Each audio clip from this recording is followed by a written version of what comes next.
இந்த வீடியோல நாம பார்க்க போறது அருள்மிகு வாழைத்தோட்டத்து ஐயன் திருக்கோவில் பற்றி தான். இந்த கோவில் எங்க இருக்கு, இந்த கோவில்ல இருக்கிற அற்புதம் என்ன, ஒரு மனிதன் தெய்வமான வரலாறு பற்றி தான் இந்த வீடியோல பார்க்க போறோம். அருள்மிகு வாழைத்தோட்டத்து ஐயன் திருக்கோவில் திருப்பூர் மாவட்டம் மையம்பாளையத்தில் அமைஞ்சிருக்கு. நீங்க விவசாயியா இருந்தா வயல்லையும் தோட்டத்திலையும் பாம்புகளை பார்க்கக்கூடும். பாம்பு பயத்தை போக்கவும் அவற்றால் தீங்கு ஏற்படாமல் இருக்கவும் இந்த ஐயனை வழிபாடு செய்யலாம். இங்கு இருக்கும் புற்றுமண்ணின் சிறப்பு. வீட்டில் பாம்பு பூச்சி தொல்லை இருந்தால் இந்த புற்றுமண்ணை நீரில் கலந்து வீட்டை சுற்றிலும் தெளித்தால் பூச்சி தொல்லை வராது. பாம்பு கடித்தவருக்கு புற்றுமண் பூசப்பட்டு விஷம் நீங்குவதாக நம்பிக்கை உண்டு.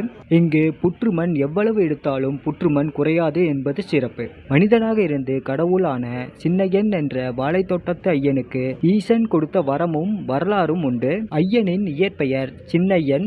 இவர் செங்காளியப்ப கவுண்டரின் 9வது மகனாக 1777 பிறந்தார்.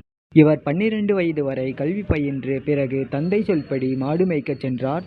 மாடு மேய்க்கும் போது கற்களை தெய்வ உருவாக்கி வழிபட்டு வந்தார். அங்கு தோன்றிய ஒரு சித்தர் இவர் பக்தியை பார்த்தும் இவரது வேண்டுதல் படியும் சர்வ சம்ஹார் மந்திரத்தையும் பஞ்சாட்சர மந்திரத்தையும் உபதேசித்து அருளினார். அந்த சித்தரே ஈசன் என்பதை பின்னாளில் உணர்ந்தார். பின் தன்னை நாடி வந்தவரின் தீராத பிணியையும் பாம்பு தேள் போன்ற விஷ ஜந்துக்களால் பாதிக்கப்பட்டவரை விபூதியாலும் மந்திரத்தாலும் குணமாக்கினார்.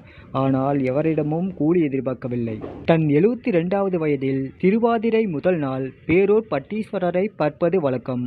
ஆனால் அவர் நான் காலை கைலாசநாதரை தரிசிக்க செல்வதாக கூறிவிட்டார். மறுநாள் தான் அன்புடன் வளர்த்த காளை மாடு கொம்புகளால் குத்தி கொன்றது. சின்னையன் இறைவன் திருவடி சேர்ந்தார்.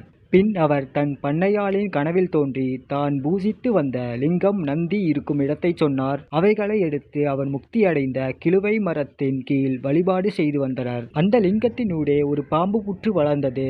அதுவே அனைத்து நஞ்சுகளையும் நீக்கும் மறுமருந்தாக இருக்கிறது.